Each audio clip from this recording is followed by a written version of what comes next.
Bismillahirrahmanirrahim. Assalamualaikum warahmatullahi wabarakatuh. Waalaikumsalam warahmatullahi wabarakatuh.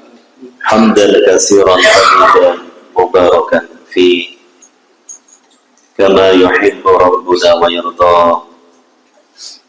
Ashhadu an la ilaha illallah wahdahu la syarika lah wa ashhadu anna Muhammadan abduhu wa rasuluh sallallahu alaihi wa ala alihi wa sahbihi ajma'in wa man tabi'ahum bi ihsanin ila yaumiddin, amma ba'd.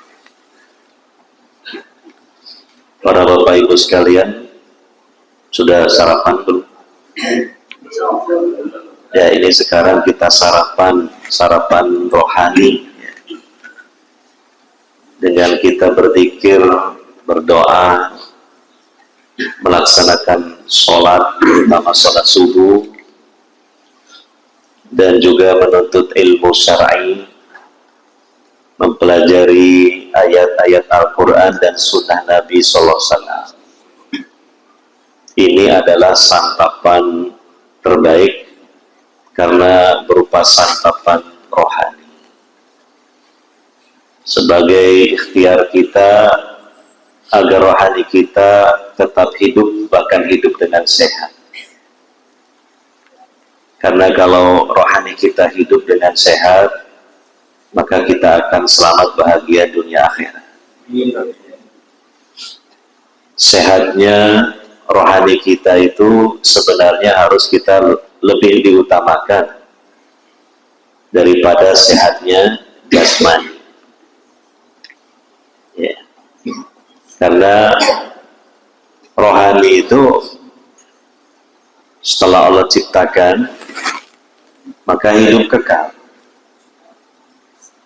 melewati alam ruh, alam rahim, alam dunia, alam kubur, alam akhirat. Sedangkan jasmani cuma di alam rahim dan alam dunia saja. Di kuburan hancur. Dan satu-satunya alam untuk kita berusaha menyehatkan rohani kita adalah di kehidupan dunia ini saja. Maka dari itulah kita hendaknya bersungguh-sungguh untuk berusaha agar rohani kita ini sehat. Dengan kita berusaha di atas Islam, iman, menjalankan ibadah kepada Allah Subhanahu wa Ta'ala, dan juga sangat penting sekali dengan kita mempelajari kitabullah dan sunnah Rasulullah Sallallahu Alaihi Wasallam, kemudian dilanjutkan dengan mengamalkannya. Itulah usaha kita untuk menyehatkan rohani kita. Hadirinul hadirat yang dimuliakan oleh Allah Subhanahu wa Ta'ala, kita kaji kembali kitab Riyadhus Shalihin, masih melanjutkan bab yaitu keutamaan saling mencintai sesama saudara mukmin di jalan Allah karena Allah. Dan juga dianjurkan untuk mengungkapkan rasa cinta tersebut ya, secara verbal, secara lisan.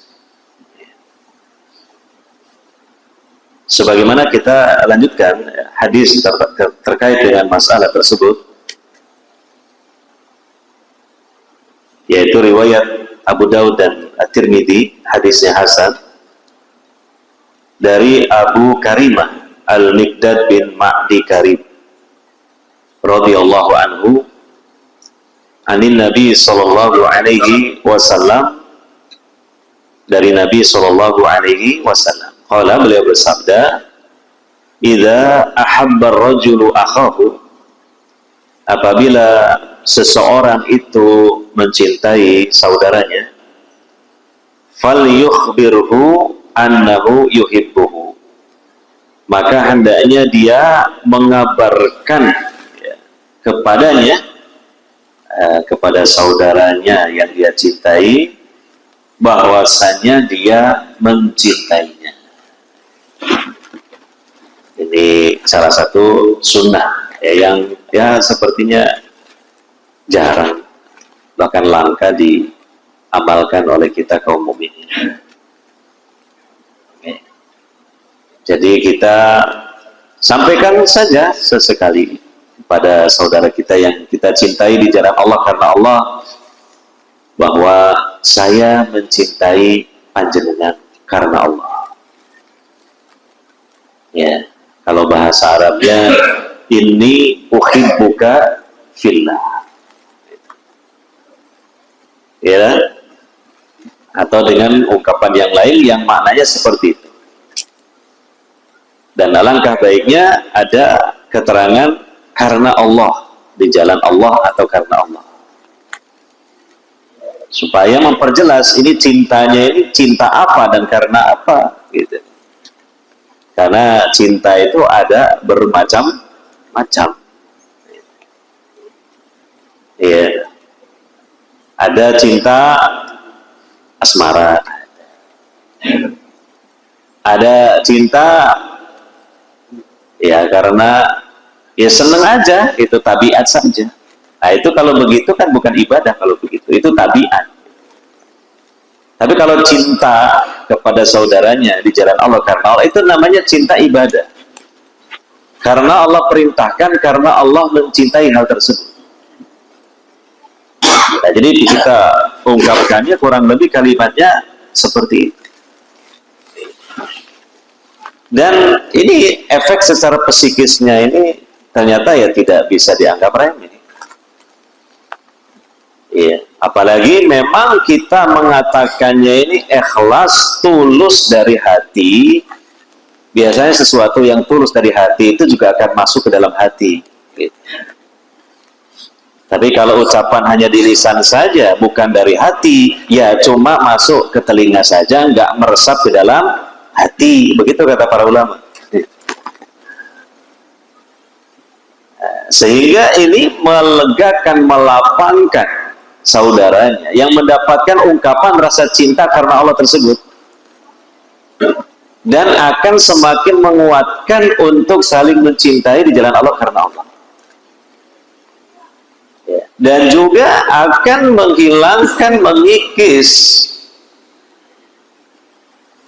kebencian-kebencian, kedongkolan-kedongkolan dendam di dalam hati. Atau juga menghilangkan su'udon, prasangka buruk. Nah ini diantara faedah manfaatnya kalau rasa cinta karena Allah dan di jalan Allah itu sekaligus juga sesekali diungkapkan. Dan ini menjadi hal yang biasa dilakukan oleh Nabi SAW kepada para sahabat beliau. Dan juga di antara para sahabat Nabi SAW. Sebagaimana riwayat hadis yang kita bahas di kesempatan yang lalu, seorang tabi'in ketemu dengan sahabat yang mulia Mu'adz bin Jabal. Dan ketika ketemu, disampaikan rasa cintanya karena Allah. Ya. Maka juga kemudian Mu'adz merasa gembira dan menyampaikan berita gembira dari Nabi SAW, bahwasanya Allah Subhanahu wa Ta'ala berfirman dalam hadis qudsi, wajabat mahabbati lil mutahabbina fiyya. Wajib, ya, pasti, ya, rasa cintaku ini akan diberikan kepada hamba-hambaku yang saling mencintai karena aku. Nah, tentu ini suatu keistimewaan yang besar apabila seorang hamba dicintai oleh siapa? Oleh Allah Subhanahu wa ta'ala. Coba menurut panjenengan, ya, dari berbagai macam ya orang-orang yang mencintai kita, yang paling istimewa cintanya siapa? Ya bukan orang lagi, yang paling istimewa adalah Allah Subhanahu wa ta'ala. Karena kalau Allah Subhanahu wa ta'ala sudah mencintai hambanya, kira-kira cocok nggak kalau Allah masukkan hamba ini ke dalam neraka? Ya nggak cocok. Oh, namanya Allah apa? Mencintai.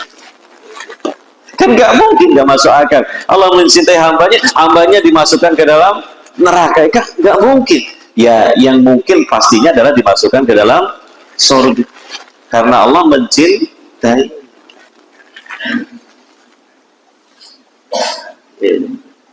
Maka ini sungguh luar biasa. Dan memang ya gak mudah. Allah Maha tahu isi hati seluruh hamba-hamba. Itu cintanya shadiq, jujur, benar, ataukah kadzib, dusta, hanya di mulut saja. Allah tahu. Nah, tentunya yang dimaksud di sini adalah cinta as-shadiqah, al-mahabbah as-shadiqah, cinta yang benar, yang jujur, yang tulus, keluar dari lubuk hatinya yang paling dalam. Bukan direkayasa, bukan improvisasi, bukan drama, bukan. Bukan nih. Bukan pencitraan juga, bukan. Ya, kan? Ya, itu namanya cinta as-shadiqah yang jujur. Nah, dalam riwayat yang lain, nah nanti akan kita bahas juga ya, bahwa kalau seseorang mengungkapkan rasa cintanya kepada kita karena Allah, maka ada jawabannya. Ada jawabannya, ada lafadznya yang tentu ini yang terbaik kita dalam mengucapkan, merespon ucapan rasa cinta itu dari saudara kita. Ya. Nanti di hadis mungkin yang terakhir di bab ini. Ya. Kemudian riwayat berikutnya, riwayat Nasai Abu Dawud dengan sanad yang sahih dari Mu'ad, maksudnya Mu'ad bin Jabal radhiyallahu anhu, anna Rasulullah sallallahu alaihi wasallam akhadha biyadihi, bahwa Rasulullah sallallahu alaihi wasallam pernah mengambil tangannya, ya maksudnya mengambil, memegang, pegang gitu tangannya Mu'ad bin Jabal. Jadi kan namanya Rasulullah itu kan manusia sempurna ya, jadi gerak-gerik tubuhnya pun juga indah gitu. Ya.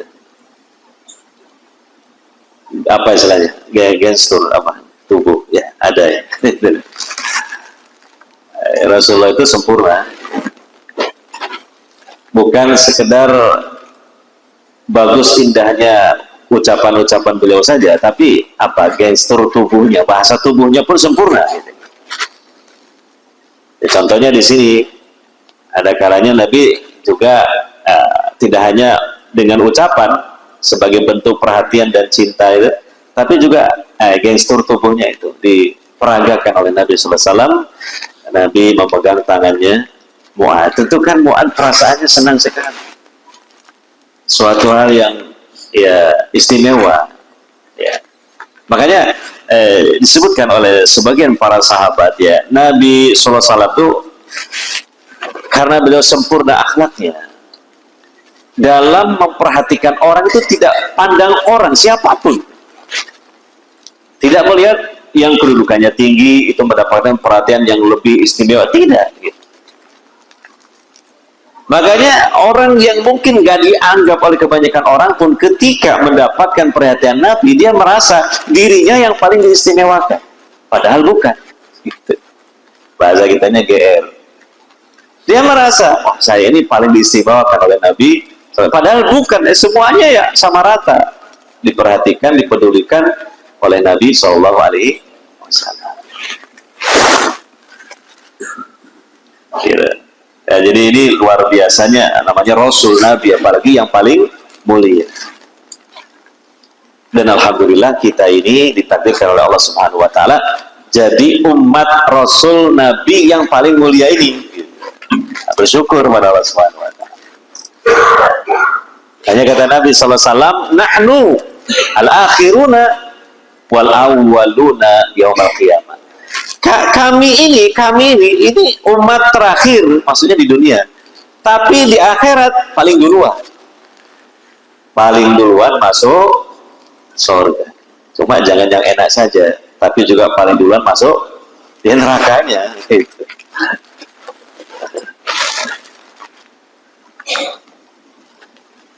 Nah, demikian. Lanjutkan. Waqala, kemudian Nabi sallallahu alaihi wasallam bersabda, "Ya Mu'adzu, wallahi, wahai Mu'adz demi Allah, inni la uhibbuka." Sungguh aku ini benar-benar mencintai kamu. Summa usika ya Mu'adz. Kemudian aku berwasiat kepada kamu, wahai Mu'adz, la tada'anna fi duburi kulli salatin taqulu, janganlah benar-benar kamu meninggalkan di akhir setiap sholatmu untuk kamu ucapkan doa ini. Nabi memberikan hadiah kepada Mu'adz bin Jabal, dan umumnya juga untuk kita. Diusahakan di akhir sholat, di tahiyat terakhir sebelum salam, ucapkan doa ini. Ya, jadi kata Imam Ibnu Taimiyah itu, doa yang paling utama istimewa itu doa-doa yang ada di dalam sholat. Oke? Nah, jadi doa-doa yang paling utama istimewa itu yang di mana? Yang di dalam sholat. Ya. Sementara mayoritas bacaan dalam sholat itu doa, oleh doa iftitah sehabis takbiratul ihram, kemudian membaca surah Al-Fatihah juga ada satu doa, ihdinas siratal mustaqim siratal ladzina an'amta 'alaihim ghairil maghdubi 'alaihim waladdallin. Demikian bacaan ruku, bacaan sujud, bacaan duduk di antara dua sujud, ya, bacaan di tahiyat akhir terutama. Itu berisikan doa-doa. Ya. Nah, itu makanya kita upayakan sholat itu khusyuk. Karena otomatis khusyuk dalam berbagai macam doa di dalam sholat itu. Dan doa yang istimewa itu doa di dalam sholat. Ya. Terutama ketika sujud dan di tahiyat akhir sebelum salam. Malah itu ada anjuran dari Nabi SAW untuk diperbanyak berdoa ketika sujud. Ya. Ditambahi doa-doa yang lain, tapi diutamakan yang ada di Quran maupun hadis. Diutamakan. Kalau nggak hafal, ya doa sendiri pakai bahasa Arab. Wah, ternyata ya wangel pakai bahasa Arab. Ya sudah, boleh juga pakai bahasa sendiri. Itu pilihan terakhir. Karena Nabi SAW mengatakan, aqrabu ma yakunul abdu min rabbihi wa huwa sajid fa'aksiru fihi du'a. Sedekat-dekat posisi seorang hamba dengan Tuhannya, dengan Rabbnya, itu ketika sujud. Maka perbanyaklah di dalam sujud itu apa? Doa. Terutama terutama ketika sholat sendirian ya. Kalau jadi makmum kan ngikuti sistem sholatnya imam. Kalau jadi imam khawatir memberatkan apa? Makmum kalau terlalu lama sujud. Begitu habis sujud Allahu Akbar, ya duduk di antara sujud, ternyata ada yang tertinggal ngorok tidur ketika sujud. Saking apa? Lamanya, apalagi sholat subuh. Tinggalan.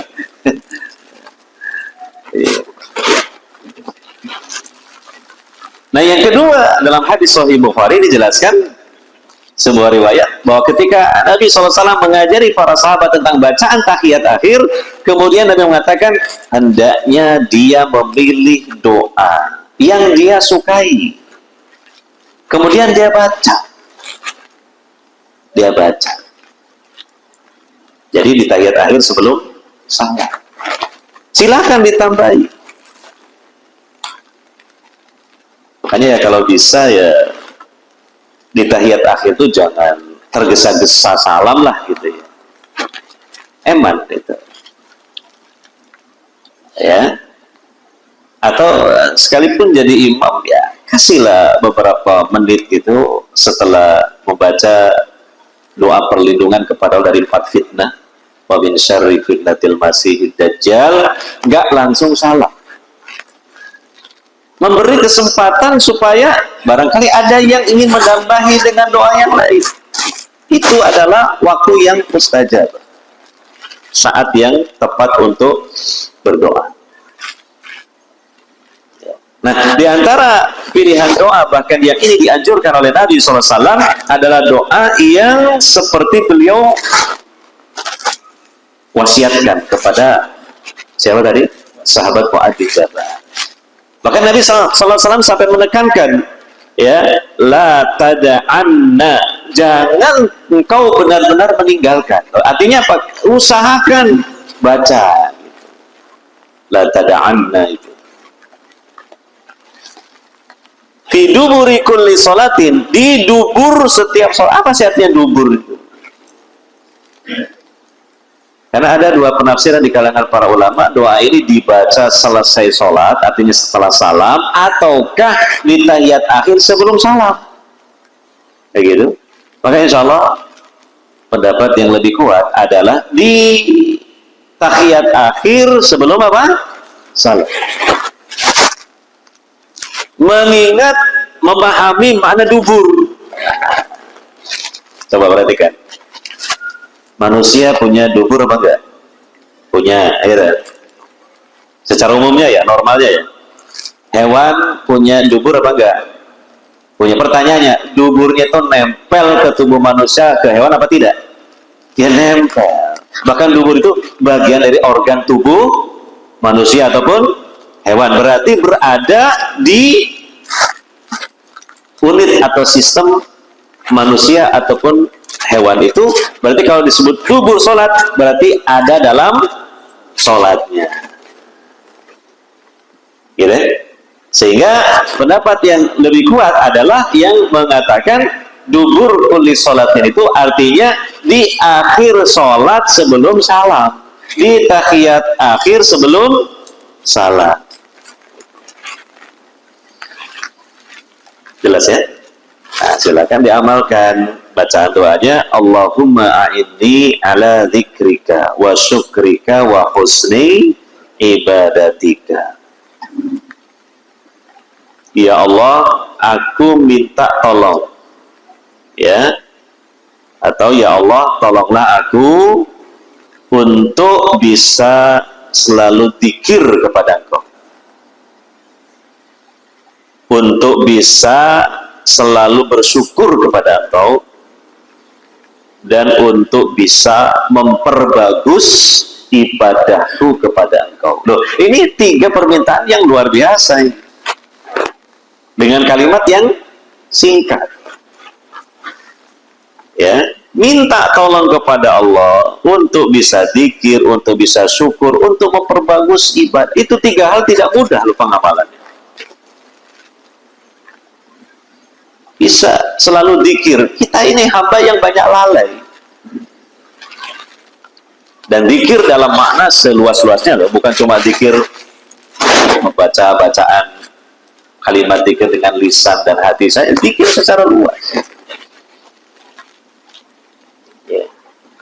Syukur, nah ini syukur. Ya, tidak gampang kita itu bisa menjadi hamba-hamba yang pandai bersyukur. Contoh apa? Dikasih hujan malah Rasulullah. Itu nggak pandai apa? Bersyukur. Dikasih hujan, protes sama Allah. Hujan mana? Nah, nggak syukur kepada Allah. Ya, manusia itu kebanyakan itu justru adalah hamba-hamba yang kufur pada Allah. Yang syukur itu sedikit. Allah mengatakan, wa qalilum min ibadiyas syakur, amat sedikit hamba-hambaku itu yang pandai bersyukur. Jadi bukan hal yang mudah. Maka kita butuh bantuan Allah Subhanahu wa Ta'ala untuk bisa syukur pada Allah. Nah, apalagi yang ketiga, memperbagus ibadah kepada Engkau. Nggak gampang. Ya, karena bagusnya ibadah itu pertama ibadahnya sesuai tuntunan Rasulullah SAW. Ya. Yang kedua, ikhlas karena Allah. Yang kedua ini lebih berat lagi. Lebih susah lagi.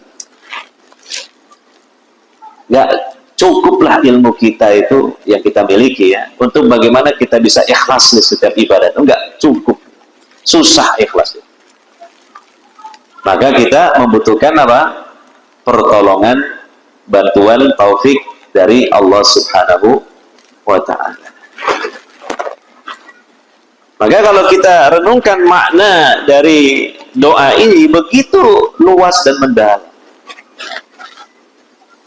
Disinilah kuncinya kita menjadi hamba-hamba Allah yang soleh-solehah.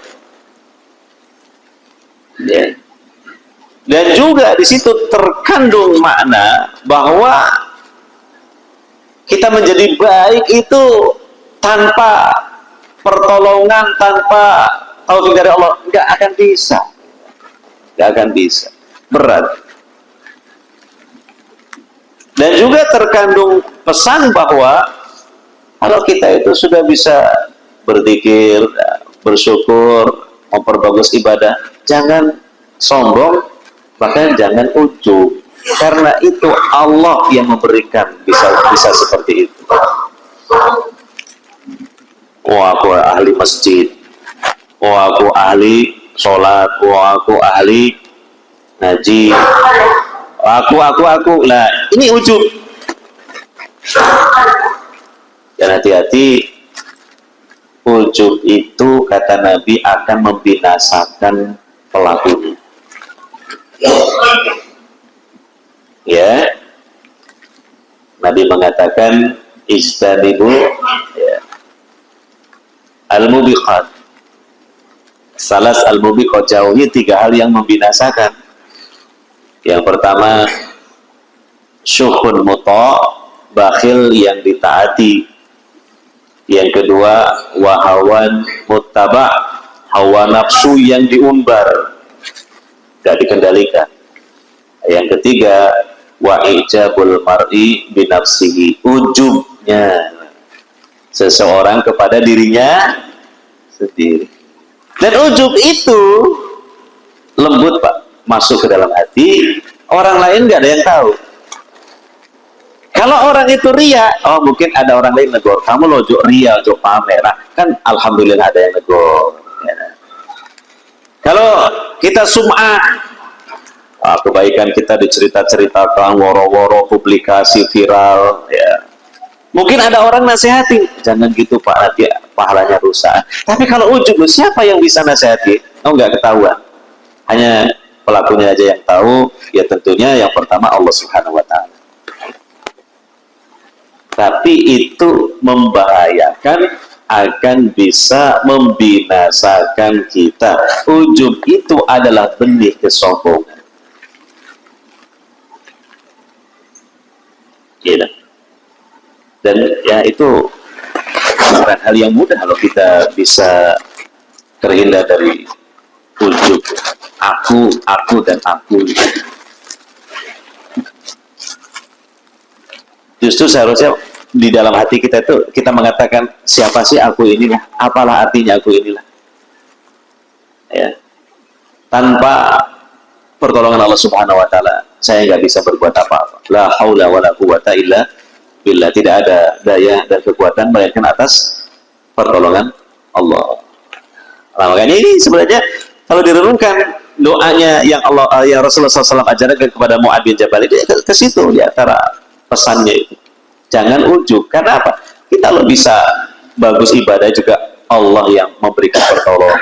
Kita lo bisa zikir, ya Allah yang memberikan taufik. Kita lo bisa bersyukur, ya Allah juga yang memberikan taufik pada kita. Seperti itu. Berarti kalau begitu disimpulkan, oh luar biasa doa singkat yang Nabi SAW wasiatkan kepada siapa?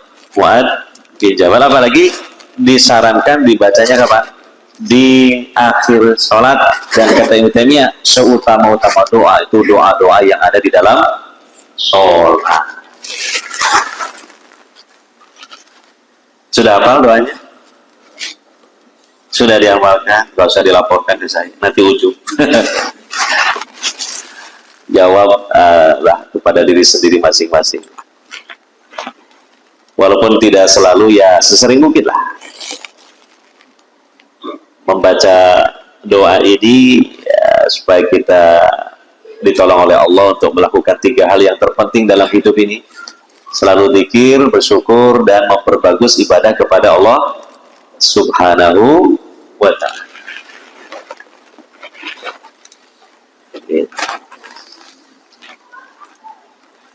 Allahumma a'inni ala dzikrika wa syukrika wa husni. Boleh diwasol, boleh diwakaf lah bacaannya, tidak merubah makna. Maksudnya ya bisa kita mengucapkan Allahumma a'inni ala dzikrika wa syukrika wa husni ibadatik, boleh. Atau dibaca apa adanya seperti tulisannya, Allahumma inni ala dzikrika wa syukrika wa husni ibadatika, boleh. Gitu. Kalau belum hafal, ya dihafal. Pakai tulisan, ya cuma jangan pas sholat lah bawa tulisan kerpean. Mau pas sholat kerpean, ya kan nggak pas deh. Ya sebelum sholat bawa kerpean, dibaca, dihafal, lama-lama hafal. Kalau punya kemauan, maka ya ada jadi mampu. Jangan dianggap remeh lah ini doa ini. Nabi SAW saja ini mengajarkannya kepada Mu'adz bin Jabal yang Nabi mencintai Mu'adz. Ya. Dan Nabi mengatakan kepada Mu'adz, jangan sampai kamu tinggalkan. Ada penekanan seperti itu. Walaupun dia tentu disimpulkan hukumnya sunnah ya, bukan wajib, bukan rukun sholat, bukan. Ya, tapi sayang kalau dilewatkan.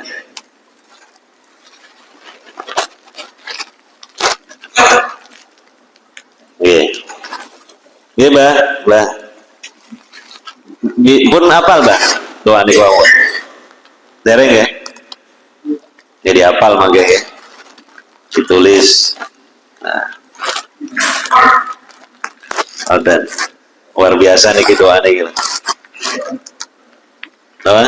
Rabbana atina fid dunya hasanah wa fil akhirati, doa sapu jagat nih.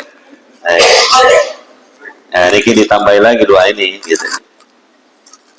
Soalnya dengan membaca doa ini juga nanti Allah akan tolong untuk selalu bisa membaca Rabbana atina fid dunya hasanah itu.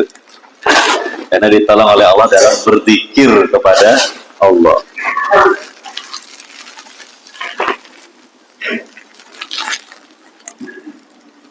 Ya. Ada pertanyaan? Masalah doa-doa dalam sholat.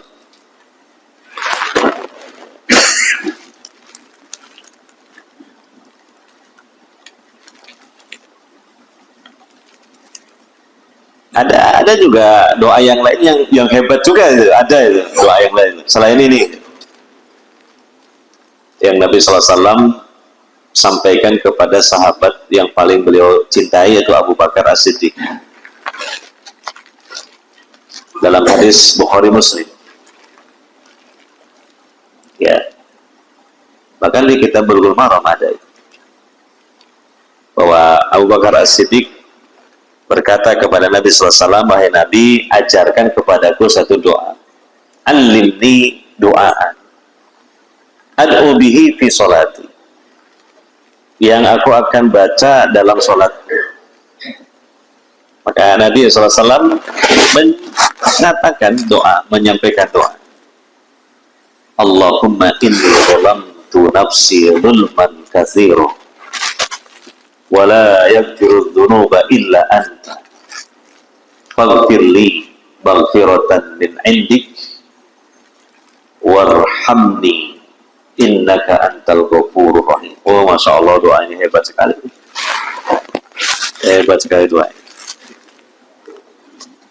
Di dalamnya ada tawassul dengan pengakuan atas kezaliman, tawassul menyebut asma Allah Al-Ghafur Ar-Rahim. Mohonnya dua hal, maghfirah dan rahmat. Loh, kalau ini dikabulkan oleh Allah, orang itu akan selamat dari neraka dengan maghfirah Allah dan masuk ke dalam surga dengan rahmat Allah. Itu juga kata Imam Bukhari dan Imam Ibnu Hajar, sebaiknya dibaca di tahiyat akhir sebelum salam. Gitu.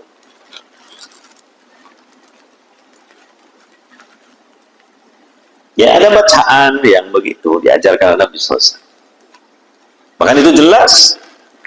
Abu Bakar mengatakan, ad'u bihi fi sholati, aku akan baca dalam sholatku. Nah, berarti Nabi menyetujui bacaan itu dibaca di dalam apa? Sholat. Ya.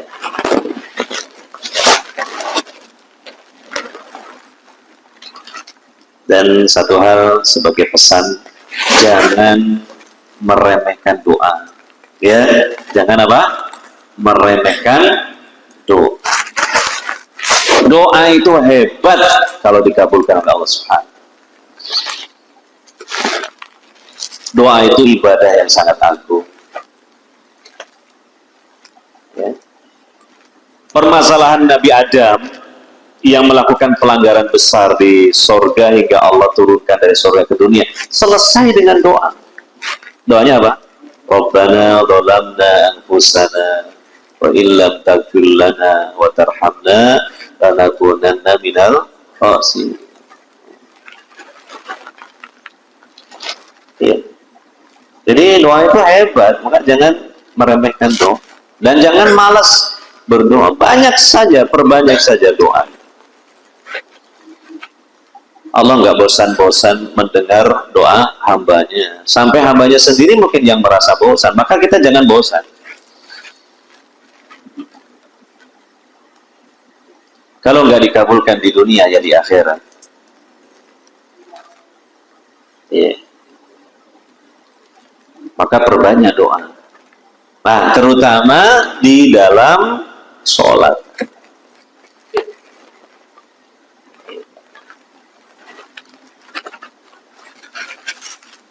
Hadis terakhir di bab ini, riwayat Abu Dawud dengan sanad yang sahih. Wan Anas radhiyallahu anhu, dari Anas bin Malik, semoga Allah meridai beliau. Anna rajulan kana inda Nabi SAW famarra bihi. Ada seorang laki-laki yang berada di sisi Nabi SAW dan ya Nabi melewati orang ini. Faqala, orang ini kemudian berkata, ya Rasulullah, inni la uhibbu hada. Ya. wahai Rasulullah, sesungguhnya aku ini mencintai orang ini.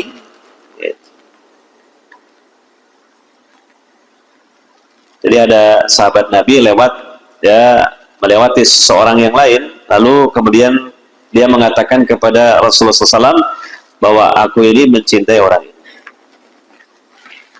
Faqala lahun Nabi SAW, maka Nabi SAW bersabda kepadanya, a'lam tahu, ya, tidakkah engkau beritahukan kepada dia? Beritahukan apa? Rasa cintanya, gitu. Sampaikan rasa cintamu itu kepada orang itu, gitu. Kalau orang ini, saya nggak usah menyampaikannya. Qala, maka Nabi bersabda, a'limhu, sampaikan saja rasa cintamu itu kepada orang itu. Falahikahu, kemudian orang ini menyusul orang yang dicintainya, mengejar orang yang dia cintai. Faqala, kemudian setelah bertemu, ya, maka orang ini, sahabat ini berkata, inni uhibbuka fillah, aku ini mencintai engkau di jalan Allah. Ya. Faqala, maka dia berkata, ahabbakal ahbabtani lahu. Rupanya orang ini memiliki ilmu bahwa kalau mendapatkan ungkapan rasa cinta dari saudaranya itu dijawab dengan kalimat ini. Ahabbakal ahbabtani lahu. Angel ya. Terjemahannya lewat angel.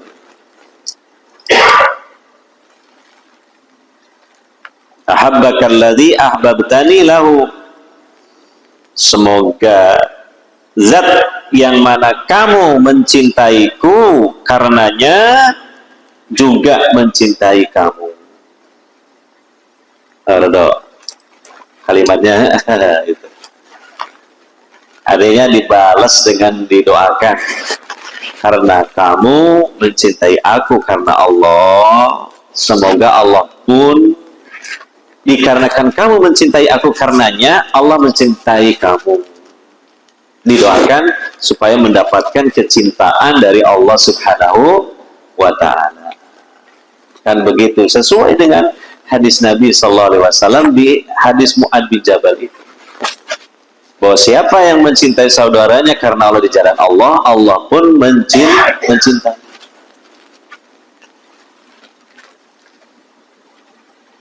Ya, nah ini lafadznya sebaiknya diucapkan persis seperti ini lafadz.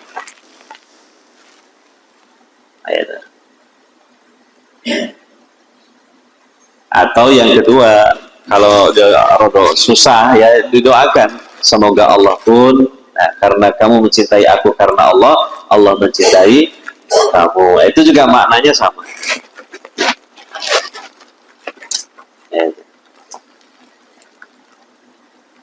Ya, nggak usah dipilih kalimat lain yang ya kurang tepat,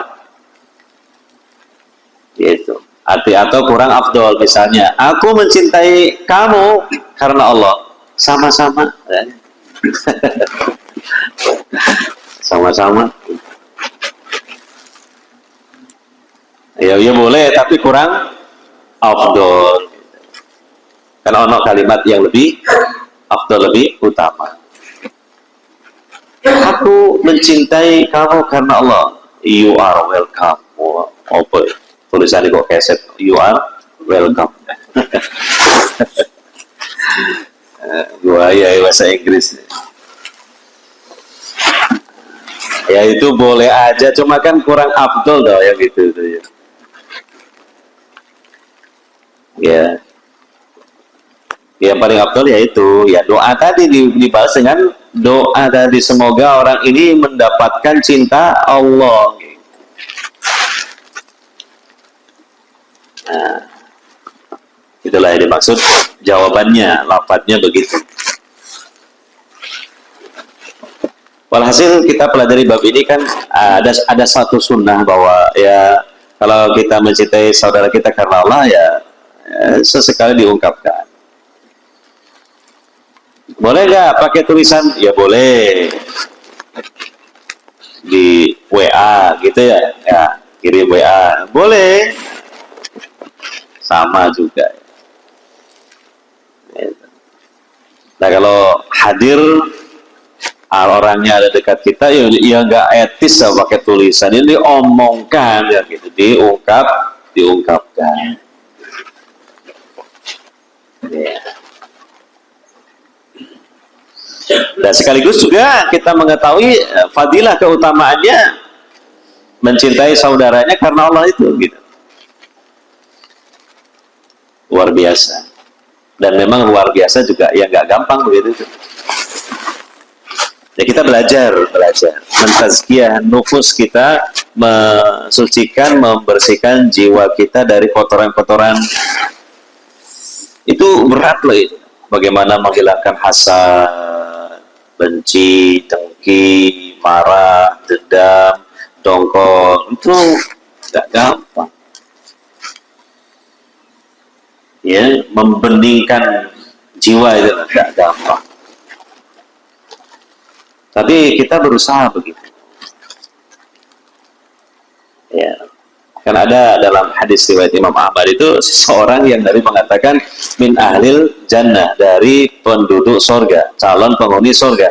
Ternyata amalannya apa? Dia itu dalam hatinya bersih, bening kepada kaum mukminin, nggak ada rasa benci, nggak ada rasa dendam, iri, dan tidak ada. Dan itu ternyata kan memang tidak mudah seperti itu. Ya. Makanya kita ya harus punya ilmu untuk bisa mengikis noda-noda di hati seperti itu.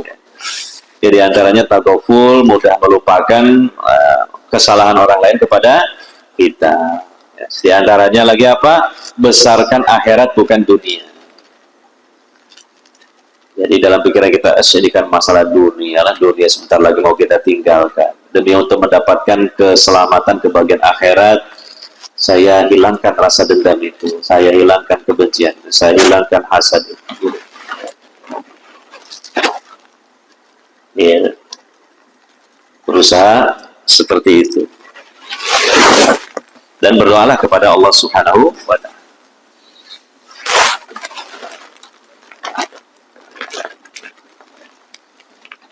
Ya, ini mungkin akhir pembahasan di bab ini.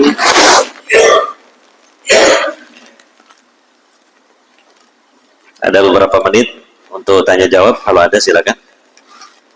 Mau dilanjutkan juga nanggung nih.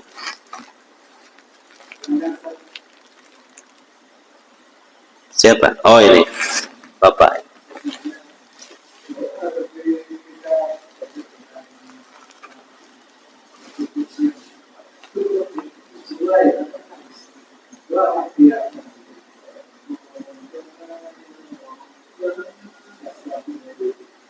Oh ada nada lagunya gitu Pak ya?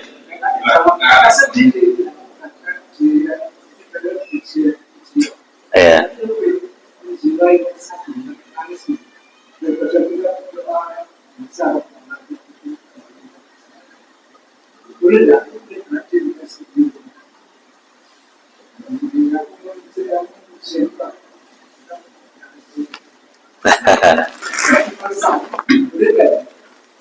Ya berarti pertama itu hatinya lembut ya, bisa mudah apa ya, terharu gitu ya. Terharu. Mudah terharu itu lembut hatinya.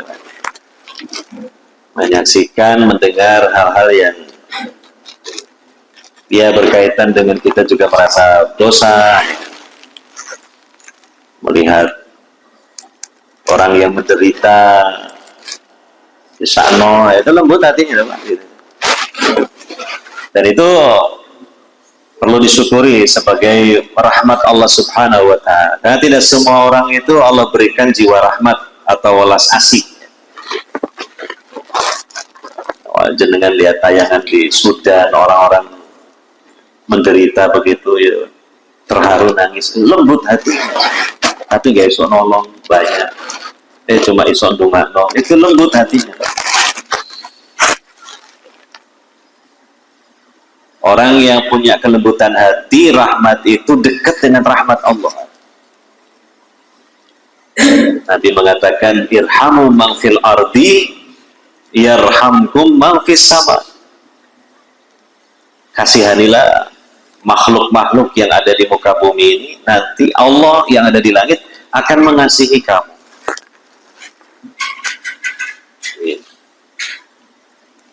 Jadi orang yang punya jiwa rahmat itu dekat sekali dengan rahmat Allah.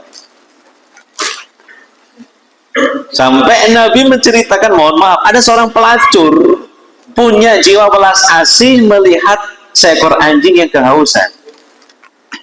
Lalu diambilkanlah air sampai hilang hausnya. Maka loh, Allah merahmati si perempuan nakal itu, mengampuni dosa-dosa besar. Itu karena apa itu? Jiwa rahmat, welas asih. Dan ini yang dicontohkan oleh para rasul, para nabi, terkhusus Rasulullah SAW. Beliau itu digelari Nabiur Rahmah, nabi yang penuh kasih sayang. Lah kok kita ngaku jadi pengikut nabi tapi kok yo sadis, kejam, galaknya luar biasa. Itu nggak cocok. Itu cocoknya jadi pengikut Fir'aun. Jadi pengikut apa? Fir'aun.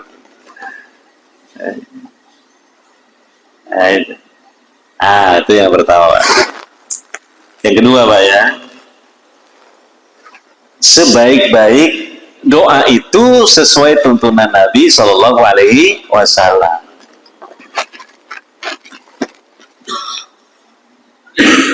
Kalau memang itu konteksnya doa, demikian zikir, jangan di lagu-lagu. Karena namanya doa itu seseorang meminta bermunajat kepada Allah Subhanahu wa Ta'ala. Jadi ya biasa aja, nadanya ya biasa, ya datar. Tapi penuh dengan kehusuan, penghayatan. Bisa nangis juga kok, bisa walaupun gak dilakukan. Khawatirnya orang nangis itu karena lagunya, bukan isinya. Kadang-kadang ditanya, apa Pak maknanya? Embu garu, pokoknya itu aku terharu. Loh ya gak jelas. Gitu? Jadi berapa banyak orang itu terharu karena lagunya. Ketika ditanya, apa arti itu cuma embu garu? Loh, ya berarti kan bukan karena memaknai isinya kalau gitu.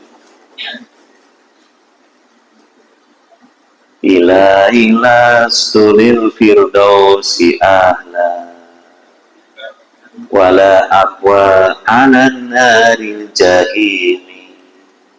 Loh kok Pak Ustadz kok iso? Aku yang mantan ngono deh.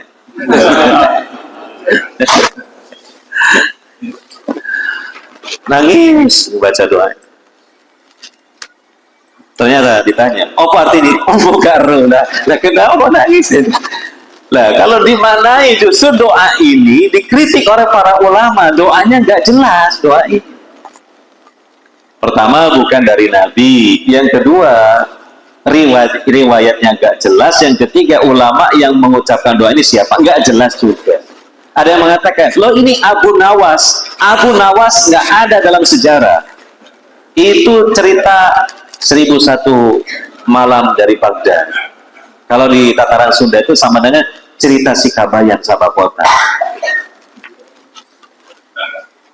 Karena kata para ulama ahli sejarah nggak ada Abu Nawas, yang ada Abu Nuwas.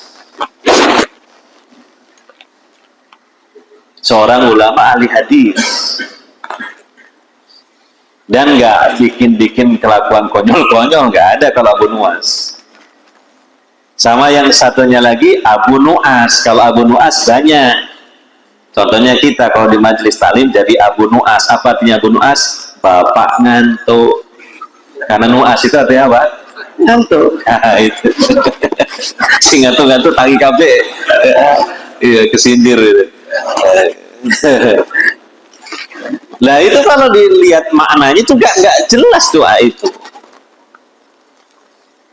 Ilahi lastu lil firdausi ahla. Wahai Allah, ya, aku ini tidak pantas masuk surga. Tidak pantas. Tapi apa? Wala aqwa ala nari jami. Tapi kalau dimasukkan neraka, yo gak kuat. Daripada malaikat itu ngomong konek kudu ngomong gak jelas. Kalau doa dari Nabi SAW, masalah surga neraka itu jelas. Allahumma inni as'alukal jannah wa a'udzubika minan nar. Itu Nabi berdoa begitu.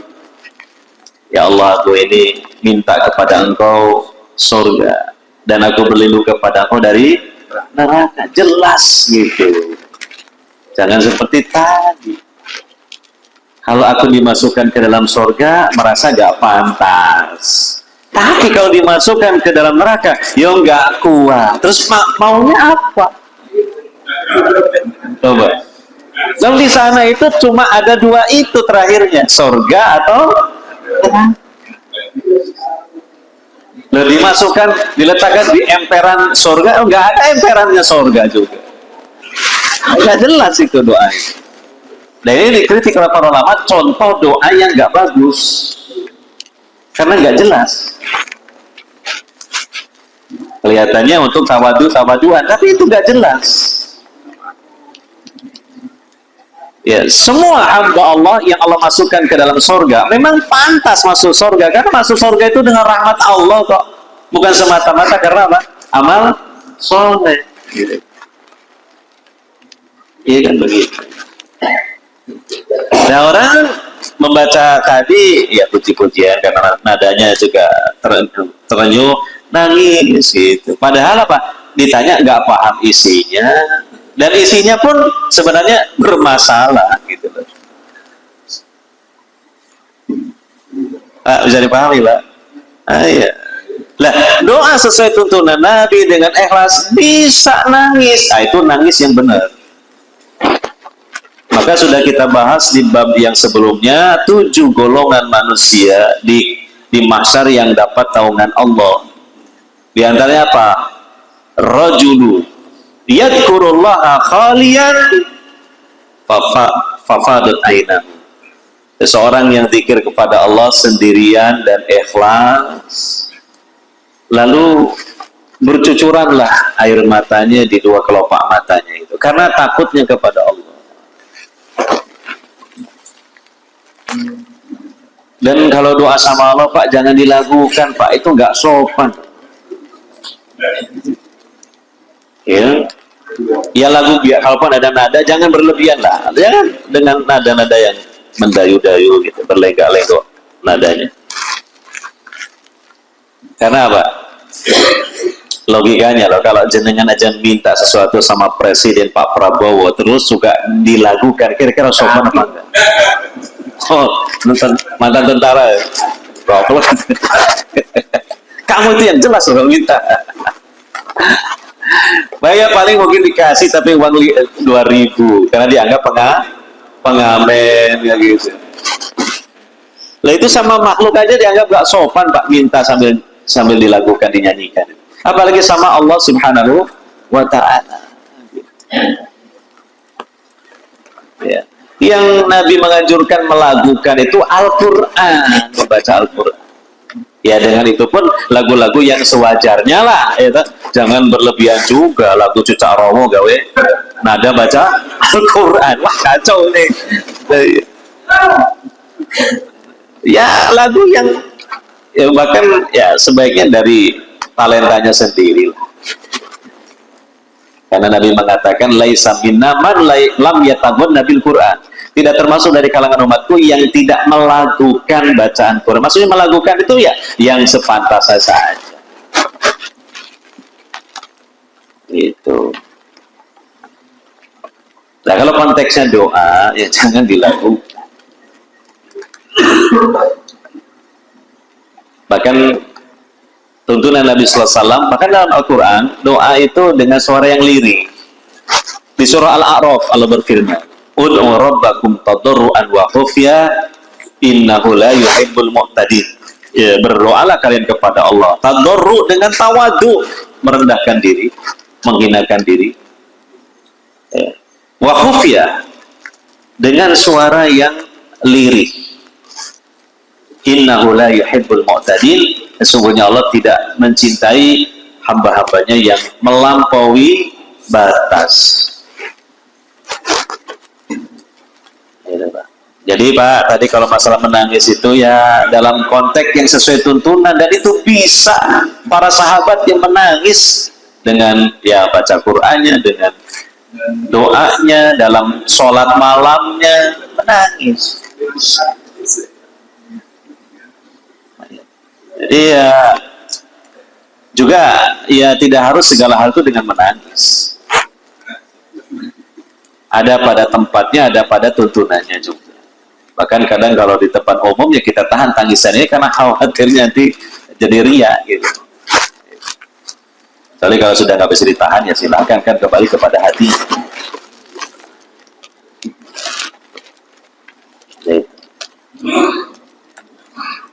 Dan jangan tertipu dengan tangisan-tangisan.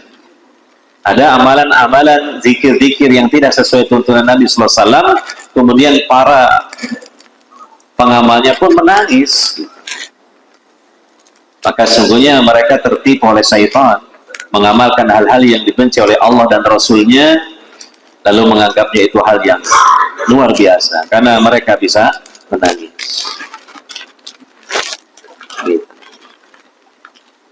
Yang sesuai tuntunan pun yang bisa menangis. Kalau bisa itu menunjukkan berarti dia khusyuk, dia lembut hatinya. Contoh jenengan baca Quran ketika melewati ayat tentang ada contoh surah Al-Waqi'ah. Apa artinya Al-Waqi'ah? Ya, hari kiamat. Ya harusnya ya nangis itu baca ayat-ayatnya di situ.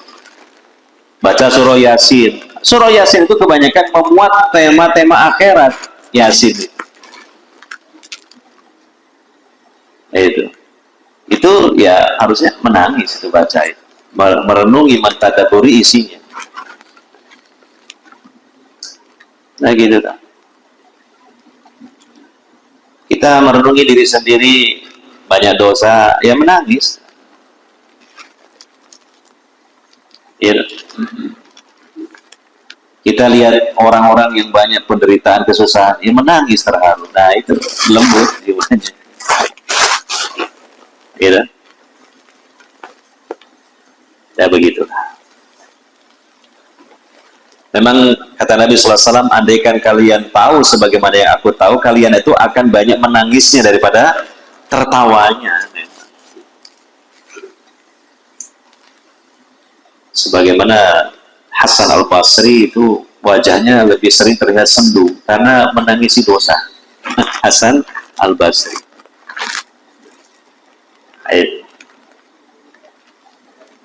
Saya Ibn diceritakan oleh sebagian keluarganya, kok sholat malam selalu menangis. Padahal kedua matanya buta sejak umur 20 tahun. Kita yang tiap hari sering lihat hal yang nggak boleh dilihat, susah nangis. Kan aneh toh sebenarnya. Yang buta aja bisa nangis, padahal nggak pernah melihat sesuatu yang diharamkan oleh Allah. Matanya bisa mengucurkan air mata.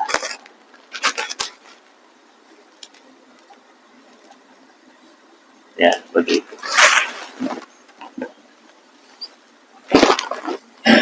Ya, itu jawabannya Pak. Wallahu a'lam bishawab. Ini belum waktunya sholat Isra. Sudah. Kok nggak ada suara alarm? Buatan dipasang. Nah. Ya, kita cukupkan sampai di sini. Semoga ya apa yang kita pelajari menjadi sebab kita dapat ganjaran yang besar, dimudahkan masuk surga, jadi ilmu yang bermanfaat, ilmu yang membuat hati kita semakin takwa, semakin khusyuk kepada Allah, semakin kita jadi orang yang welas asih, ya, welas asih, dan menjadi ilmu yang dengannya kita bisa meningkatkan ibadah kita kepada Allah Subhanahu wa Ta'ala. Mohon maaf dari saya bila ada sesuatu yang kurang berkenan di hati. Subhanakallahumma wa bihamdika asyhadu an la ilaha illa anta astaghfiruka wa atubu ilaik. Wassallallahu ala nabiyyina Muhammadin wa ala alihi wa sahbihi ajma'in. Walhamdulillahi rabbil alamin. Wassalamualaikum warahmatullahi wabarakatuh.